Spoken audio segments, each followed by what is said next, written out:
Good morning, students. I think you know the concept of job shop now very well. I advise you to read before coming to the class, before this lecture. I hope you have studied.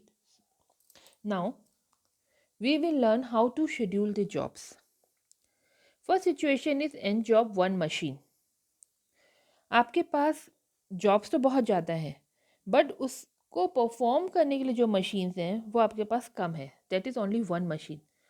The objective क्या होता है situation में हमारा? To minimize a mean flow time. आपका जो flow time है means जितना time लगेगा उस जॉब को परफॉर्म करने में, ठीक है, mean flow time on an average आपको उसे कम करना है. या फिर आपको अपनी वर्क इन प्रोग्रेस जो है वो एवरेज को कम करना है. या फिर आपको लेटनेस की कितना जॉब लेट हो सकता है. या फिर आपका वेटिंग टाइम जो है, या total processing time for the job. आपका ऑब्जेक्टिव इनमें से कोई भी हो सकता है कि आपको किस चीज़ को ज़्यादा फोकस करना है. कि मुझे लोगों को वेट कम से कम कराना है, या लोगों को लेट कम से कम करना है. वर्क इन प्रोग्रेस मीन्स जो वहाँ पर हैं आधा आधा काम करे हुए उनको रिड्यूस करना है. या टोटल प्रोसेसिंग टाइम जो है उस पर्टिकुलर जॉब को परफॉर्म करने के लिए उसे कम करना है. क्लियर? तो you have to work on that कि आपका ऑब्जेक्टिव पहले क्या है. सपोज यहाँ पर आपने काम कि मैं शॉर्टेस्ट प्रोसेसिंग टाइम आप टेक्निक यूज़ करना चाहते हैं कि आपका जो प्रोसेस टाइम है वो कम से कम लगे और आपकी जॉब परफॉर्म हो जाए. और जो जॉब का सबसे कम टाइम होता है काम करने का, आप उसको पहले प्रायोरिटी दे रहे हैं. ठीक. It help a lateness minimized. आपकी जो लेटनेस है जॉब की, कितना लेट काम हो रहा है आपका, वो उसे कम करेगा. वेटिंग टाइम को कम कर सकता है. आपके फ्लो टाइम जो है आपका वो मिनिमाइज हो सकता है इससे. ठीक है. Number of task in work in progress can be minimize by this. अगर आप लोग शॉर्टेस्ट प्रोसेसिंग टाइम टेक्निक को यूज़ करते हैं अपनी शेड्यूलिंग करने के लिए. ठीक है. अगर हम इसे और मॉडिफाई कर दे वेट यूज़ करके, मीन्स अगर कोई जॉब ऐसी है जैसे डॉक्टर्स क्या होता है, ठीक है, डॉक्टर्स क्या क्या होता है, आप लोग जो है वहाँ पर शेड्यूल बना हुआ है कि फर्स्ट कम फर्स्ट सर्व वाला. मगर अगर कोई इमरजेंसी आती है तो आप उसको वेट ज़्यादा देते हैं. ठीक है. कि सबसे पहले वो जाके अपना इलाज कराए क्योंकि वो इमरजेंसी केस है.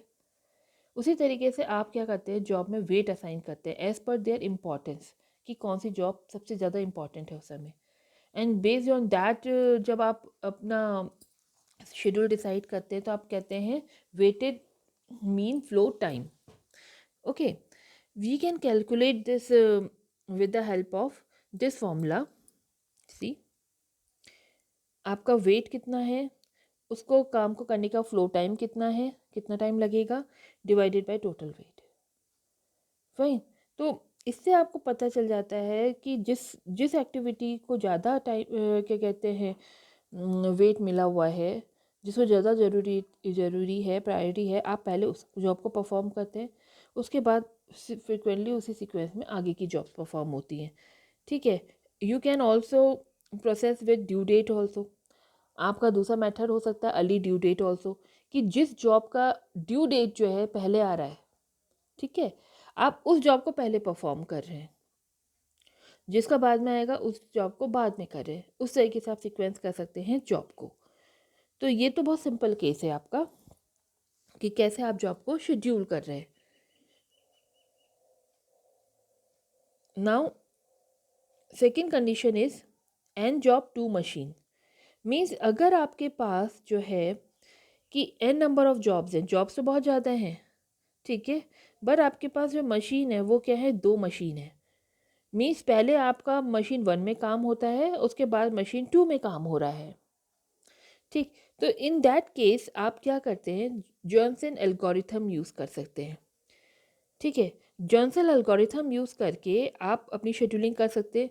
इसमें क्या है, you have a certain rule. First, find out job with smallest time of processing.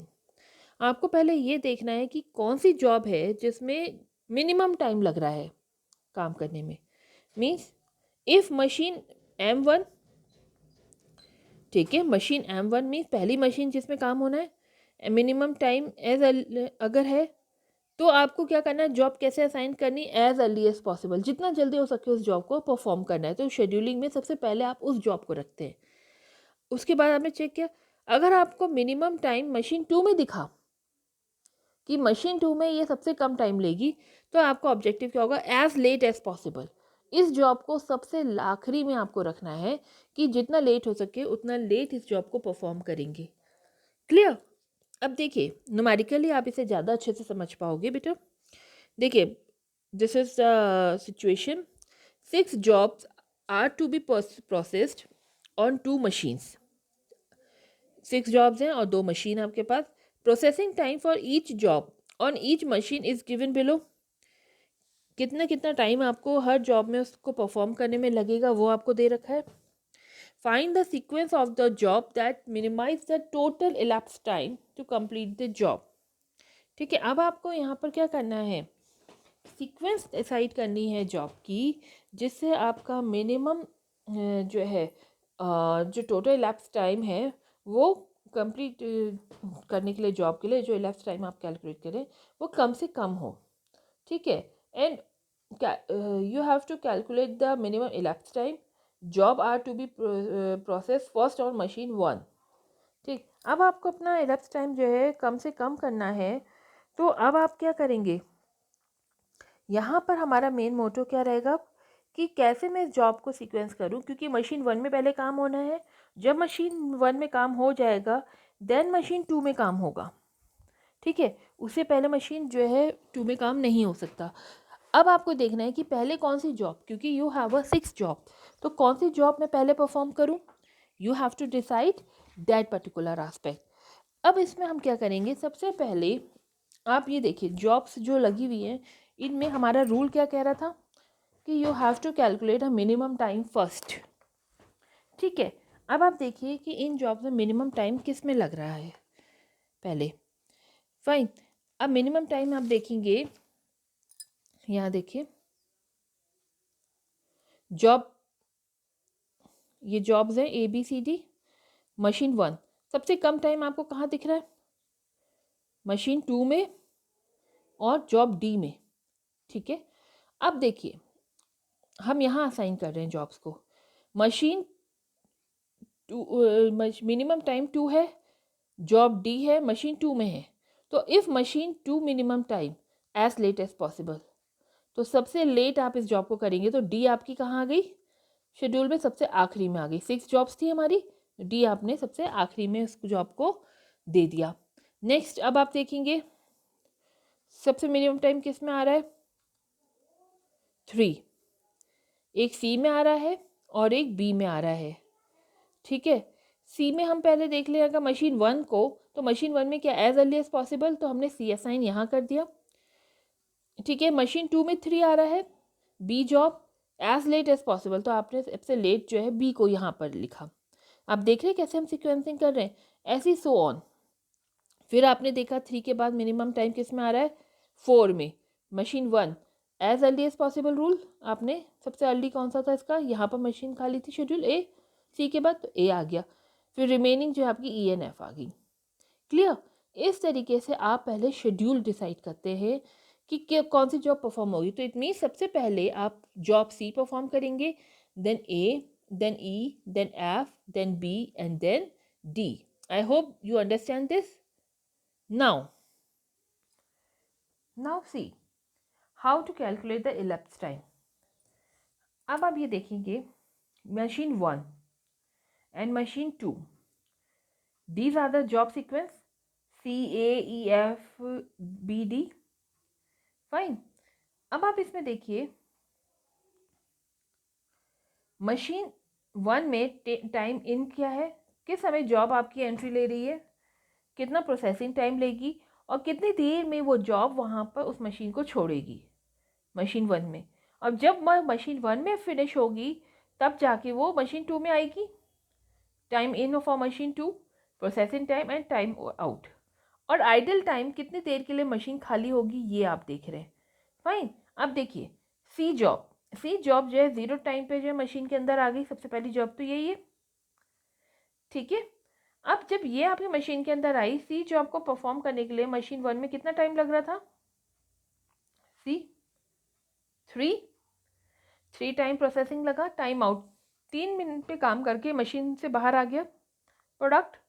ठीक है, अब जैसे 3 मिनट में ये आया, तो यहाँ पर क्या है, कौन से में कब यह मशीन 2 में गई, 3 मिनट बाद ये मशीन 2 में गई है ना, तो 3 मिनट में ये मशीन में 2 में गई, 7 प्रोसेसिंग टाइम था, और 10 मिनट में ये यहाँ से आई। अब यहाँ पर आइडल टाइम 3 हुआ, क्यों? क्योंकि मशीन 2 में 3 मिनट में जो आपकी जो है प्रोडक्ट गया है, तो उससे पहले 0 to 3 मिनट तो ये मशीन 2 खाली रही आपकी, कोई काम परफॉर्म नहीं हुआ, तो 3 मिनट आइडल रही मशीन 2। क्लियर? नाउ ए जॉब आपकी परफॉर्म हो रही है, जब 3 मिनट में यहाँ से आउट हो गया है प्रोडक्ट, तो 3 मिनट में ही ये यहाँ से आ गया दूसरा प्रोडक्ट, 4 मिनट में काम हुआ, 7 मिनट में बाहर। ठीक है, अब यहाँ 7 मिनट में ये बाहर तो आ गया, मगर मशीन 2 में अभी भी जो है प्रोसेस चल रही है, क्योंकि 10 मिनट में सामान आपका जो प्रोडक्ट है वो बन के निकल रहा है बाहर, तो 10 मिनट में ये इन जाएगा।